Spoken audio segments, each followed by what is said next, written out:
భవత్ media news కి స్వాగతం. బులెటిన్ల ముందుగా హెడ్లైన్స్ చూద్దాం.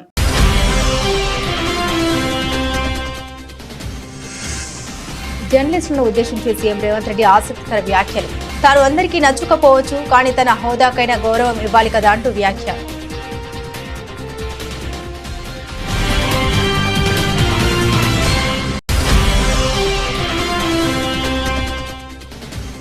విజయవాడ వరదల్లో మునిగి పాడైన వాహన యజమానులకు ప్రభుత్వం గుడ్ న్యూస్. దెబ్బతిన్న వాహనాలు ఎలక్ట్రిక్ ప్లంబింగ్ పనులను ఉచితంగా చేయాలని నిర్ణయం.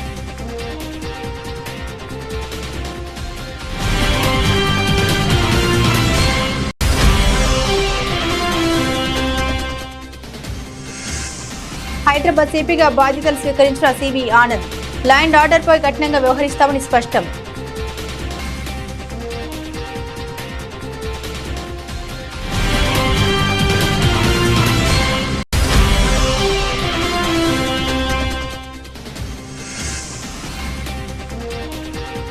అవన్నీ రాజకీయ హత్యలు. వరద బీభత్సంపై గుడివాడ అమర్నాథ్ ఫైర్.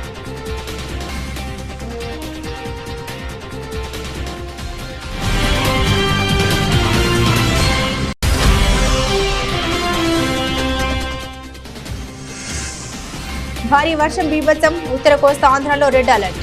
బంగాళాఖాతంలో అల్పపీడనంతో భారీ వర్షాలు పడే అవకాశం ఉందన్న వాతావరణ శాఖ.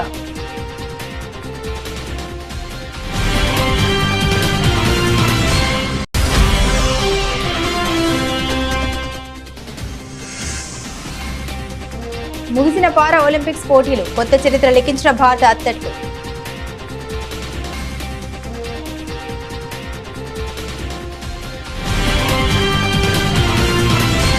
ఇక వివరాలకు వెళ్తే ప్రజాకవి పద్మ విభూషణ్ కాళోజీ నారాయణరావు జయంతి సందర్భంగా ఆయన చిత్రపటానికి సీఎం రేవంత్ రెడ్డి నివాళులర్పించారు. ఈ సందర్భంగా సీఎం మాట్లాడుతూ బతుకంతా తెలంగాణ కోసమే అర్పించిన అక్షర తపస్వి కాళోజీ అని కీర్తించారు. తెలంగాణ ఉద్యమంలో కాళోజీ స్ఫూర్తి ఇమిడి ఉందని పేర్కొన్నారు. తెలంగాణ రాష్ట్ర సాధన కోసం తాను బయలుదేరిన నాడు నిండు మనసుతో కాళోజీ దీవించారని గుర్తు చేసుకున్నారు.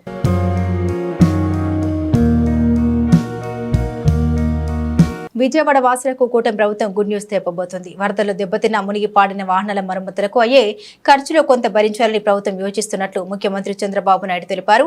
పాడైన ఇంట్లోని ఉపకరణాల ఖర్చులోనూ కొంత భరించాలని ప్రభుత్వం యోచిస్తోంది. ప్రభుత్వ నిర్ణయంతో వేలాది మందికి లబ్ధి జరగనుంది. గత రాత్రి విజయవాడ కలెక్టరేట్లో చంద్రబాబు మీడియాతో మాట్లాడారు. ఈ విషయాన్ని వెల్లడించారు. వరదల కారణంగా బైక్లు, ఆటోలు, కార్లు పెద్ద ఎత్తున దెబ్బతిన్నాయి. వీటిలో కొన్నింటికి బీమా ఉండగా బీమా లేని వాహనాలు కూడా పెద్ద సంఖ్యలో ఉన్నాయి. అసలు వరదలతో సర్వం కోల్పోయిన బాధితులు ఇది అదనపు ఖర్చు కానుంది. ఈ నేపథ్యంలో ప్రభుత్వం ముందుకొచ్చి మరమ్మతులు చేయించి ఇవ్వాలని నిర్ణయించింది. రిపేర్కు తక్కువ మొత్తం అయితే ప్రభుత్వమే భరించాలని, ఎక్కువ అయితే మాత్రం కొంత వాటి యజమానులు కూడా భరించేలా ప్రణాళిక సిద్ధం చేస్తుంది. మరమ్మత్తు పనుల కోసం ఆయా వాహన తయారీదారులతో సంప్రదింపులు జరుపుతుంది. అలాగే వారి వద్ద సిఎస్ఆర్ నిధులు ఉంటాయి కాబట్టి వాటితో ఉచితంగా మరమ్మతులు చేసి ఇవ్వాలని కోరుతుంది. మా ఉద్దేశం ఎన్యూమరేషన్కి వెళ్తున్నాం. అయితే ఎన్యూమరేషన్కి వెళ్లే మునుపు ఇంకొక మేజర్ వర్క్ మాకు అనిపించేది ఏంటంటే స్కూటర్లు కానీ, మోటార్ బైక్స్ కానీ, ఆటోలు కానీ, కార్లు కానీ ఇన్సూరెన్స్ చేసినట్టు కొంత ఇన్సూరెన్స్ క్లెయిమ్ చేయించడం, ఇన్సూరెన్స్ కానాటి కూడా చెడిపోవడం, ఇప్పుడు ఇవన్నీ రిపేర్ చేయించడం ఒక పెద్ద ఎక్సర్సైజ్. ఇది కాకుండా మొత్తం చాలా మందికి ఎలక్ట్రానిక్ ఐటమ్స్ ఉన్నాయి ఇండ్లలో. ఎలక్ట్రానిక్ ఐటమ్స్, ఒక టెలివిజన్, ఒక రెఫ్రిజిరేటర్, ఒక washing machine, air conditioner, laptop, desktop, microwave oven, mixie, grinder, cooker, gas stove, water purifier, చిన్ని, ఇలాంటి చాలా ఉన్నాయి. ఇవన్నీ కూడా రిపేర్లు చేయించాలి. ఏజెన్సీస్ ఏవైతే ఉన్నాయో ఇవన్నీ ఎలక్ట్రానిక్స్ అన్ని ఆ కన్సర్న్ మ్యానుఫ్యాక్చరర్ చేయగలుగుతాడు. వాళ్ళ ప్రిస్క్రైబ్డ్ మెయింటెనెన్స్ ఇంజనీర్లే ఉంటారు, ఆ వర్కర్స్ ఉంటారు. వాళ్ళందరితో మాట్లాడుతున్నాం. ఇంకొక పక్కన పెద్ద ఎత్తున ఈరోజు చాలా కార్యక్రమాలు. ఈరోజు మీరు చూస్తే ఒక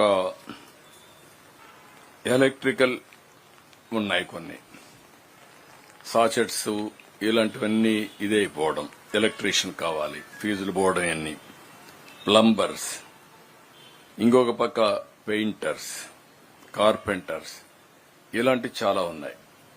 వాళ్ళందరికీ అర్బన్ కంపెనీని పెట్టాం. అర్బన్ కంపెనీలు యాడ్ చేశాం. మేము వీళ్ళందరినీ అవైలబిలిటీలో పెట్టాం. గ్యాస్ ఉంది, గ్యాస్ కంపెనీసే చేయగలుగుతాయి.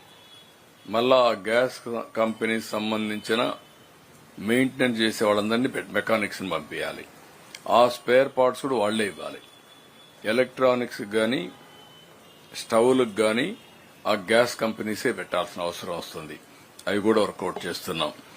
ఇవన్నిటికీ రేపు ఫుల్ స్వింగ్ లో మోటార్ వెహికల్ ట్రాన్స్పోర్ట్ కమిషనర్ చెప్పాను.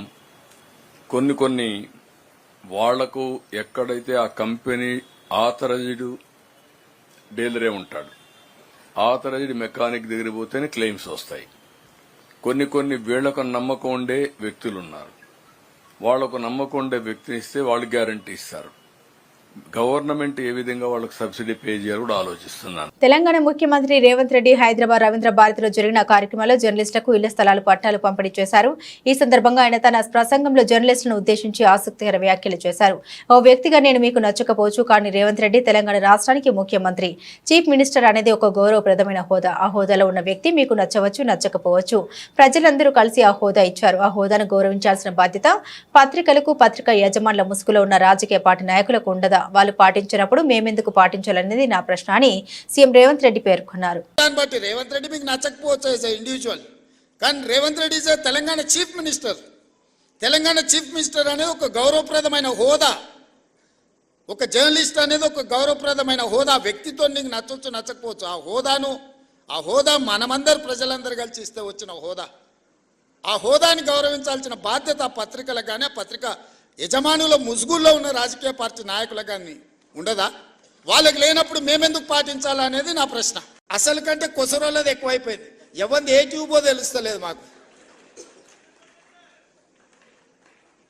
ఇక ఆ ట్యూబ్లో ఎక్కడికంటే అక్కడికి వెళ్ళిపోయి ఏది పడితే అది మాట్లాడితే అక్కడ ఉన్న ప్రజలు ఏమన్నా అంటే చూసిరా జర్నలిస్టుల మీద దాడి అని. జర్నలిస్ట్ అనే పదానికి డెఫినేషన్ ఏందో మీరు డిసైడ్ చేయండి. మేము ఎవరిని జర్నలిస్ట్గా చూడాలో మీరు చెప్పండి. ఎవరు దోస్తే వాడు ట్యూబ్ పెట్టుకొని ఆ ట్యూబ్లో పెట్టుకొని వాడు మెడలో పట్టేసుకొని మెడలో ఇది కట్టుకొని వాడు నేను ట్యూబ్కో జర్నలిస్ట్ అని బయలుదేరితే వాళ్ళు వివరించే విధానాన్ని బట్టి ప్రజలు వివరిస్తారు. ఏది పడుతుంది మధ్యలోనే అడ్డం దొడ్డం మాట్లాడి ఏదైనా ఏమన్నా అంటే చూసిరా జర్నలిస్టుల మీద.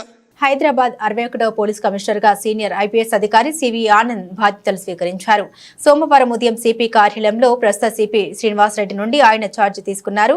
అనంతరం ఆయన మీడియాతో మాట్లాడారు. హైదరాబాద్ సిపిగా రెండవసారి బాధ్యతలు చేపట్టడం సంతోషంగా ఉందన్నారు.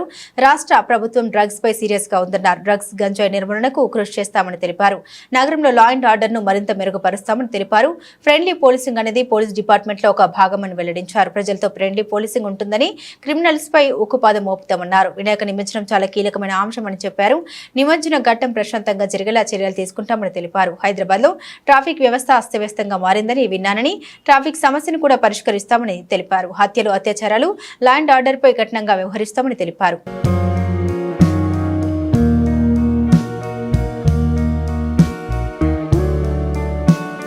ఎన్నికల్లో ప్రజలకు ఇచ్చిన హామీలను అమలు చేయకపోవడం పట్ల ప్రజల్లో వస్తున్న వ్యతిరేకతను దారి మళ్లించేందుకు హైడ్రా పేరుతో కాంగ్రెస్ ప్రభుత్వం హైడ్రా అమలాడుతోందని కేంద్ర హోంశాఖ సహాయ మంత్రి మండిపడ్డారు. కరీంనగర్ జిల్లా బీజేపీ శాఖ ఆధ్వర్యంలో నిర్వహించిన సభ్యత్వ నమోదు కార్యక్రమంలో బండి సంజయ్ పాల్గొన్నారు. దేశం కోసం, సమాజం కోసం పనిచేసే ఏకైక పార్టీ బీజేపీ మాత్రమేనని, 18 కోట్ల సభ్యత్వ నమోదు చేసి ప్రపంచ రికార్డు సృష్టించిన పార్టీ బీజేపీ అని తెలిపారు. ఈసారి మరో 10 కోట్ల మందిని సభ్యులుగా చేర్చాలని హైకమాండ్ నిర్ణయించిందని అన్నారు. గత కొద్ది రోజులుగా హైడ్రా వ్యవహరిస్తున్న తీరును చూస్తుంటే విశ్వాసం పోతుందన్నారు. సామాన్యుల్ని కూడా ఇబ్బంది పెడుతున్నారని ఆగ్రహం వ్యక్తం చేశారు. కాంగ్రెస్ పార్టీ ఇచ్చిన హామీ నెరవేర్చలే.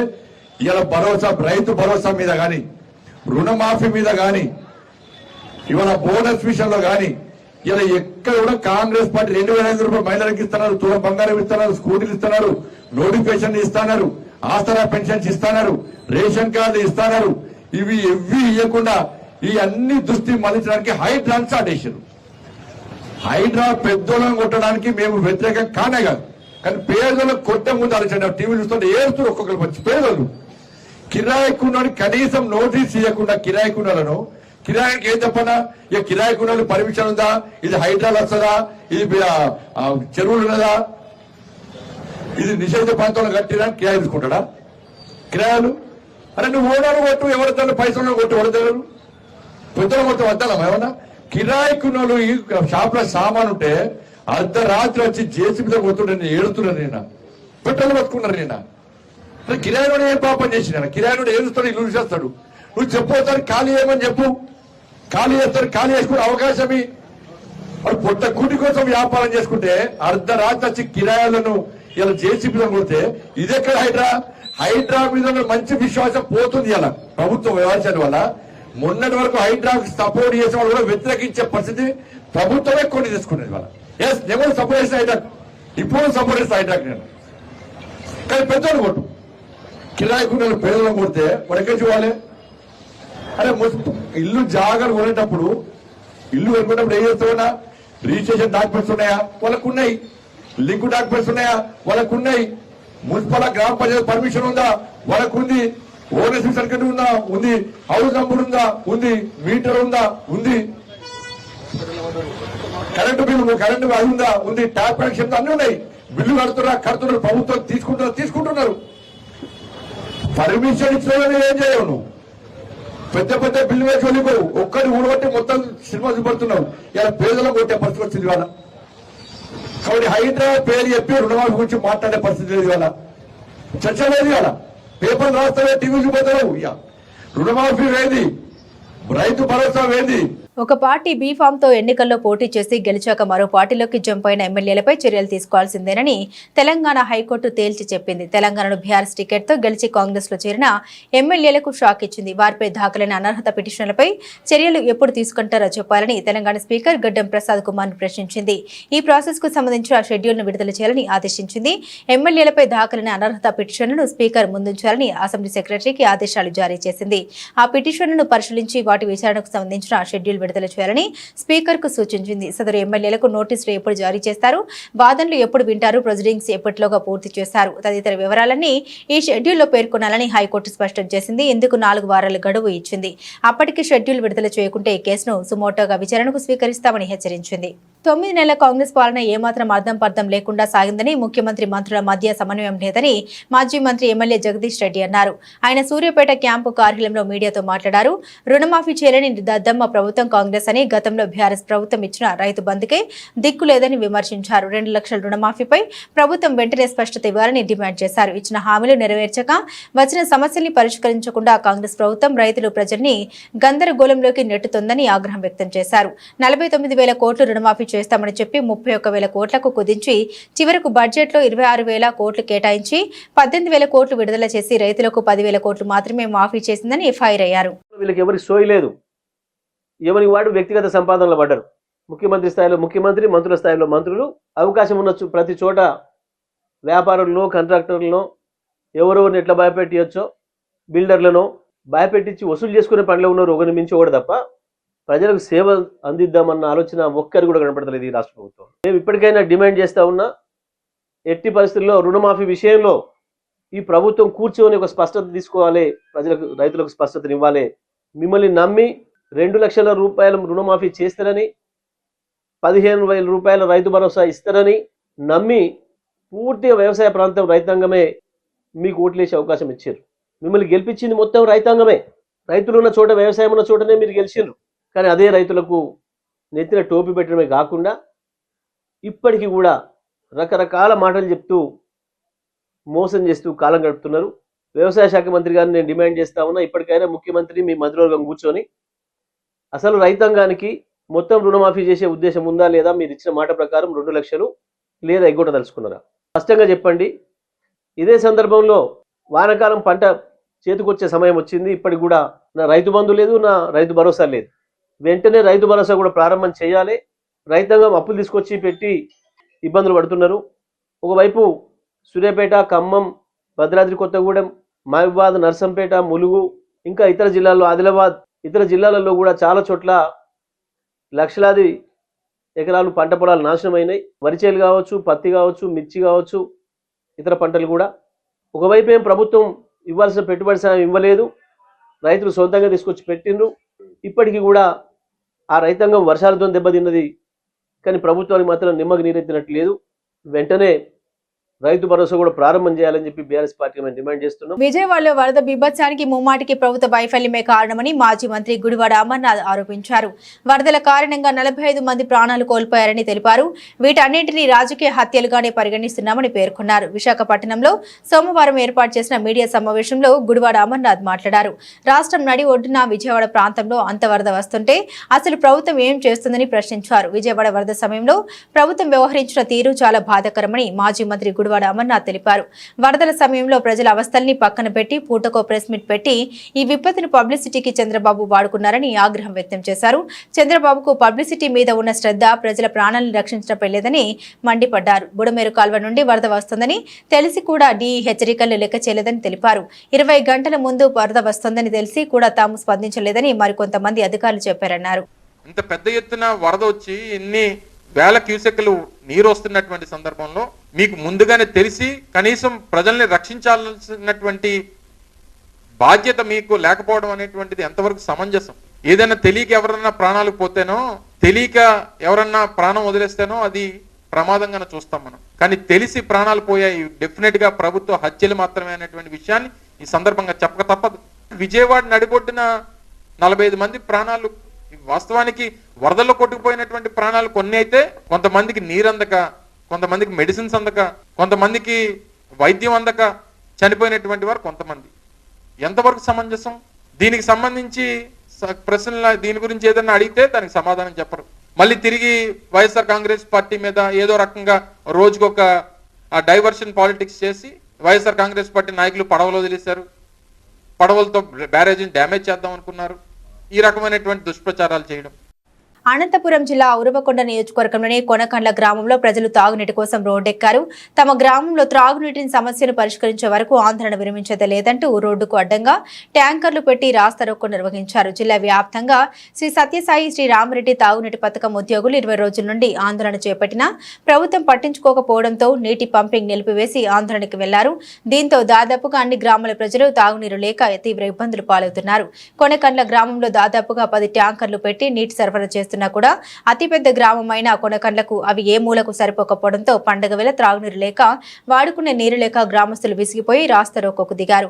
దీంతో ట్రాఫిక్ పూర్తిగా నిలిచిపోవడంతో పోలీసులు వారిని ఆందోళన విరమించాలని విజ్ఞప్తి చేశారు. తెలంగాణ జాతిపిత కాళోజీ నారాయణరావు జయంతిని పురస్కరించుకుని రాజన్న సిరిసిల్ల జిల్లా వేములవాడ మున్సిపల్ కార్యాలయంలో వేడుకలను ఘనంగా నిర్వహించారు. ఈ సందర్భంగా municipal chairperson Madhavi, commissioner Sampath Reddy, municipal ఉద్యోగులు, సిబ్బందితో కలిసి కాళోజీ నారాయణరావు చిత్రపటానికి పూలమాలలు వేసి ఘనంగా నివాళులర్పించారు. అనంతరం చైర్పర్సన్ మాధవి మాట్లాడుతూ కాళోజీ నిరంకుశ పాలనకు వ్యతిరేకంగా పోరాడి తన కవితలతో సామాన్య ప్రజలకు ఏకం చేసిన గొప్ప కవి అని కొనియాడారు. వారి ఆశయ సాధనకు ప్రతి ఒక్కరూ కృషి చేయాలని తెలిపారు.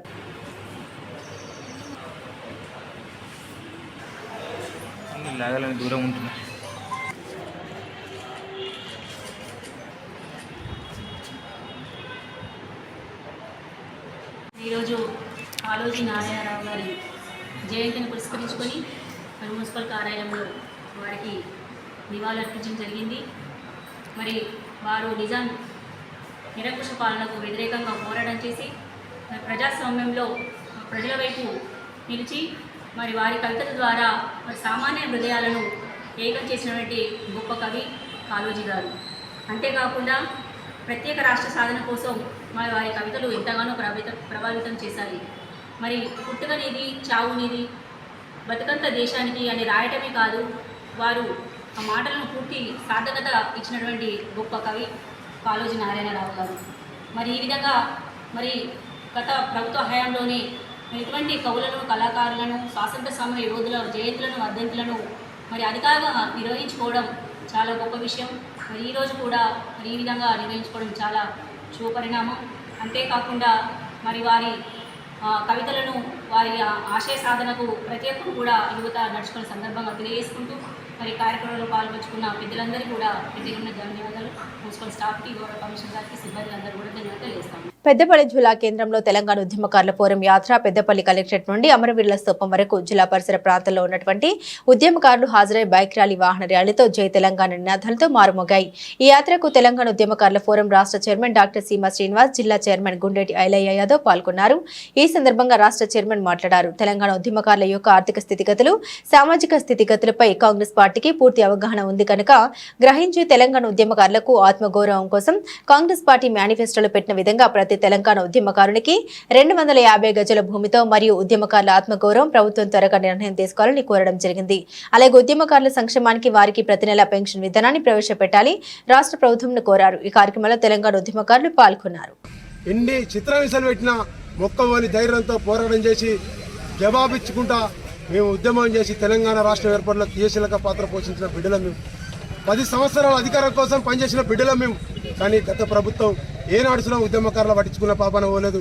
మా సీమశీలన్న అనేక జిల్లాలు తిరిగి ఒక్కొక్క ఉద్యమకారుని పోగు చేసి 100,000 తయారు చేసిన తర్వాత అప్పటి పిసిసి అధ్యక్షులు యనమల రేవంత్ రెడ్డి గారు సీలన్నను పిలిచి, అన్న మీ కష్టం ఎట్లున్నదో మా పార్టీ మా పరిస్థితి గట్లనే ఉంది, మీ ఉద్యమకారులంతా మాకు సపోర్ట్ ఇచ్చి పనిచేసినట్టయితే, మేము అధికారంలోకి వచ్చినట్టయితే మీకు ప్రతి ఉద్యమకారునికి 250 గదాల ఇంటి స్థలం ఇస్తామని చెప్పినందుకు మరి కాంగ్రెస్ ప్రభుత్వం కోసం మా సీనన్న ఒక్కడే చెప్పిండు. మాకు జిల్లాలు ఏకమై మరి అనేక మంది మనం ఎమ్మెల్యేలను ఎంపీలను కమిట్మెంట్గా గెలిపించుకున్నట్టయితే మన ఉద్యమకారులకు రాష్ట్ర ప్రభుత్వం మరి గుర్తిస్తూ గౌరవిస్తుందని చెప్పిన సందర్భంగా ఆనాడు ధైర్యంతో మొక్కమని ధైర్యంతో మరి ఎంపీలు ఎమ్మెల్యేలను గెలిపించిన బిడ్డలం మేము. మరి ఆనాడు నువ్వు ఏదైతే ఎన్నికల మేనిఫెస్టోలో పెట్టినావో దాన్ని వెంటనే అమలు చేయాలని గౌరవ ముఖ్యమంత్రిని రాష్ట్ర ప్రభుత్వాన్ని కోరడం జరుగుతూ ఉంది. రేవంత్ రెడ్డి గారికి తొందరగా మీరు చేస్తారని నమ్మకం ఉంది, కానీ కొంచెం తొందరగా చేయండి అని రేవంత్ రెడ్డి గారికి గుర్తు చేయడం కోసమే ఉద్యమకారుల చైతన్య యాత్ర. ఈరోజు చూస్తే మీ అందరికీ తెలుసు, గత 6 సంవత్సరాల క్రితం మనం తెలంగాణ ఉద్యమకారుల ఫోరాన్ని ఏర్పాటు చేసుకోవడం జరిగింది. ఇదే పెద్దపల్లిలో ఈ అమరవీరుల స్తూపం దగ్గర మన ఐలన్న గారి, చంద్రకళనక్క గారి ఆధ్వర్యంలో ఇది 6వసారో 7వసారి మీరు రావటం. మొట్టమొదటిగా మనం పిడికిల మందే ఉంటుంది. 6 సంవత్సరాల క్రితము మన నాయకుడు అన్న నాయకుడిని మనం చేసిన ముఖ్యమంత్రి కేసీఆర్ గారిని మీరు ఉద్యమకారుల నుంచి పట్టించుకోండి, ఉద్యమకారులు మరీ ముఖ్యంగా ఉద్యమం చేసి కుటుంబాలు గడవడం కష్టంగా ఉన్న ఉద్యమకారుల గురించి మీరు ఏమైనా చేయండి అని అడగడం కోసం 6 సంవత్సరాల క్రితం తెలంగాణ ఉద్యమకారుల ఫోరం ఏర్పాటు చేయడం జరిగింది. ఇదే ఆనందన్న గారి నాయకత్వంలో బోయినపల్లి వినోద్ కుమార్ గారు కానీ అధికారంలో అనేక మందిని 100ల సార్లు కలిసి మరి వాళ్ళేమో మేము చేద్దాం అనుకుంటున్నాం, కానీ మరి మా నాయకుడు ఏమో పట్టించుకోవట్లేదు. ఉద్యమకారులు అంటే ఆయనకు కోపం వస్తుంది. నేనే ఉద్యమకారుని, ఉద్యమకారులు ఏం చేస్తారు, మేము పట్టించుకోకపోయినా ఏం కాదు, మేము గొర్రెలు ఇస్తున్నాం బర్రెలు ఇస్తున్నాం కదా, మీకు ఏం అవసరం లేదన్నట్టు ఉద్యమకారులు అన్నప్పుడు మేము అప్పుడు కూడా కేసీఆర్ గారిని బతిమలాడినాం, మీరు చేయండి మీ అంటే ఉంటాను. కానీ ఆయన వెళ్ళే అప్పుడు ఇదే కాంగ్రెస్ పార్టీ రేవంత్ రెడ్డి గారు పిసిసిగా ఉన్నప్పుడు ఆయన పిసిసి కాకముందు వెళ్ళాం, పిసిసి అయిన తర్వాత 2-3 సార్లు వెళ్ళడం జరిగింది. బంగాళాఖాతంలో ఏర్పడిన అల్పపీడనం ప్రభావంతో ఉత్తర కోస్తా ఆంధ్ర, గోదావరి జిల్లాలో భారీ వర్షాలు కురుస్తున్న విషయం తెలిసిందే. దీంతో లోతట్టు ప్రాంతాలు జలమయమై రోడ్డు రవాణాకు అంతరాయం కలుగుతుంది. ఉమ్మడి జిల్లాలైన విశాఖపట్నం, విజయనగరం, శ్రీకాకుళం, తూర్పు గోదావరి, పశ్చిమ గోదావరి జిల్లాలో వరుసగా 2వ రోజు సోమవారం కూడా ఎడతెరపలేని వర్షం కురుస్తోంది. దీంతో భారీగా వరద నీరు పోటెత్తి రోడ్లు, పొలాలు నీట మునిగాయి. ఎగువ ప్రాంతాల నుండి భారీ ఎత్తున వస్తున్న వరద నీరు కారణంగా వాగులు పొంగి పొర్లుతున్నాయి. దాంతో లోతట్టు ప్రాంతాలు పూర్తిగా జలమయమయ్యాయి. డజన్ల కొద్ది గ్రామాలకు రాకపోకలు నిలిచిపోయాయి. ఈ నేపథ్యంలో మరింతగా వర్షాలు కురిసే అవకాశం ఉందని పలు జిల్లాలకు పోటు మెటియోలాజికల్ కార్యాలయం రెడ్ అలర్ట్ జారీ చేసింది. దాంతో అధికారులు ఆయా జిల్లాల్లోని విద్యా సంస్థలకు సెలవును ప్రకటించారు. ఈ మేరకు శ్రీకాకుళం, పార్వతీపురం, మన్యం, అల్లూరి సీతారామరాజు, విశాఖపట్నం, అనకాపల్లి, కాకినాడ కలెక్టర్లు ఆదేశాలు జారీ చేశారు. మరోవైపు అల్లూరి సీతారామరాజు జిల్లాలో భారీ వర్షం కారణంగా కొండ చర్యలు విరిగిపడే ప్రమాదం ఉన్నందున ఘాట్ రోడ్డును అధికారులు మూసివేశారు. కాగా శ్రీకాకుళంలో వరదల్లో మినీ వ్యాన్ కొట్టుకుపోగా స్థానికులు వాహనం డ్రైవర్ను రక్షించారు. మంచిర్యాల జిల్లా బెల్లంపల్లి నియోజకవర్గం Bellampalli Godavari water scheme point ను సందర్శించారు. బెల్లంపల్లి ఎమ్మెల్యే గడ్డం వినోద్ వెంకటస్వామి బెల్లంపల్లి ప్రజల చిరకాల కోరిక అయిన గోదావరి వాటర్ స్కీమ్ పాయింట్ ను సందర్శించిన ఎమ్మెల్యే గడ్డం వినోద్ వెంకటస్వామి ఎల్లంపల్లి నుండి బెల్లంపల్లి వరకు వాటర్ సప్లై ఎలా చేయాలని అధికారులను అడిగి తెలుసుకున్నారు. ఈ సందర్భంగా ఎమ్మెల్యే మాట్లాడుతూ ఎన్నికల్లో బెల్లంపల్లి ప్రజలు త్రాగునీరు గోదావరి నుండి కాకుండా ఆడా ప్రాజెక్టు వాటర్ సప్లై చేయడం వల్ల రోగాల బారిన పడుతున్నామని చెప్పడంతో ప్రజలు గోదావరి వాటర్ వచ్చే విధంగా కృషి చేస్తామని చెప్పాము. అదేవిధంగా బెల్లంపల్లి ప్రజల కోరిక నెరవేరబోతుంది. సాధ్యమైనంత తొందరగా గోదావరి వాటర్ సప్లైకి అన్ని ఏర్పాట్లు స్థాయిలో జరుగుతున్నాయి. ప్రజలకు ఇచ్చిన మాట ప్రకారం ఎలాంటి సమస్యలు తలెత్తకుండా వీలైనంత త్వరగా గోదావరి వాటర్ సప్లై చేయాలని అధికారులకు సూచించారు. గణేష్ నవరాత్రి ఉత్సవాల్లో భాగంగా మేడ్చల్ జిల్లాలో ఏర్పాటు చేసిన ఓ వినాయక మండపంలో దొంగతనం జరిగింది. 5 యువకులు అర్ధరాత్రి మండపంలోకి ప్రవేశించి బొజ్జు గణపయ్య చేతిలోని లడ్డును ఎత్తుకెళ్లారు. దీనిపై మండప నిర్వాహకుల ఫిర్యాదుతో పోలీసులు కేసు నమోదు చేసుకుని విచారణ చేపట్టారు.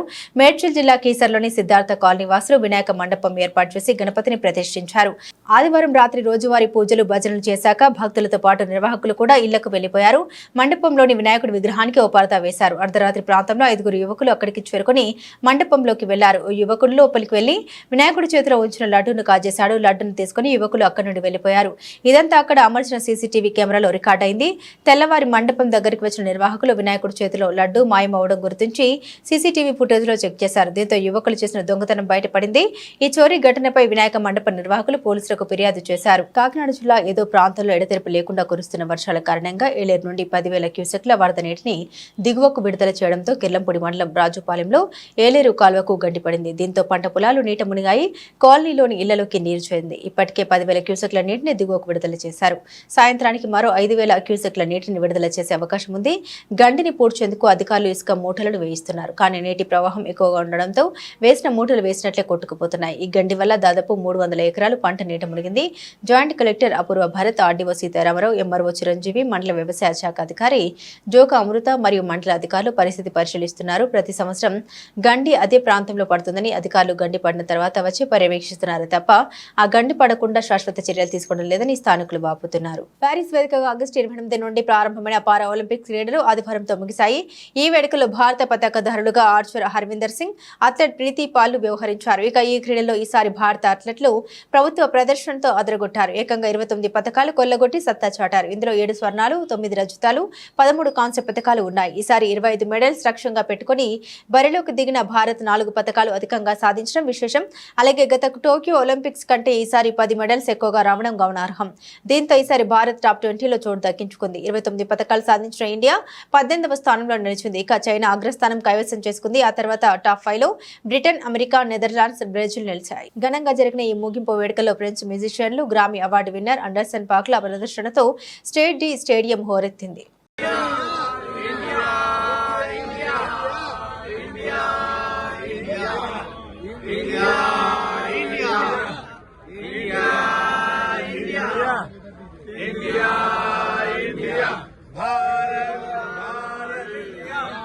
బులెటిన్ ముగించే ముందు హెడ్లైన్స్ మరోసారి.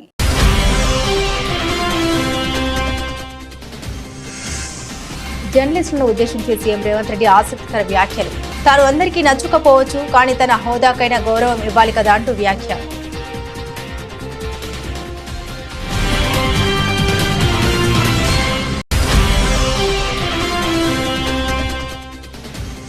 విజయవాడ వరదల్లో మునిగి పాడైన వాహన యజమానులకు ప్రభుత్వం గుడ్ న్యూస్. దెబ్బతిన్న వాహనాలు ఎలక్ట్రిక్ ప్లంబింగ్ పనులను ఉచితంగా చేయాలని నిర్ణయం.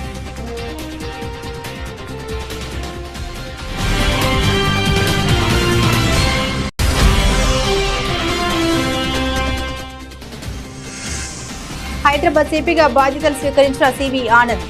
ల్యాండ్ ఆర్డర్పై కఠినంగా వ్యవహరిస్తామని స్పష్టం.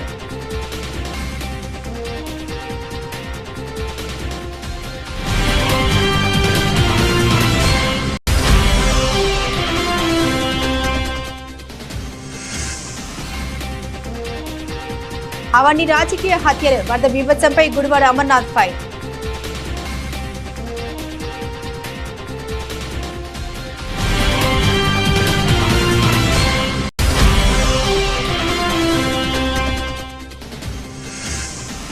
భారీ వర్షం బీభత్సం. ఉత్తర కోస్తా ఆంధ్రలో రెడ్ అలర్ట్. బంగాళాఖాతంలో అల్పపీడనంతో భారీ వర్షాలు పడే అవకాశం ఉందన్న వాతావరణ శాఖ.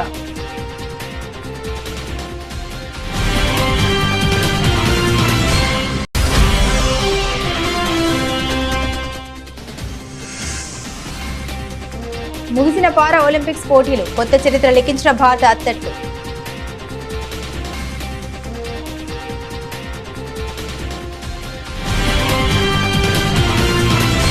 ఇవి బులెటిన్లోని విశేషాలు. తిరిగి మరో బులెటిన్తో మళ్ళీ కలుసుకుందాం. అంతవరకు సెలవు.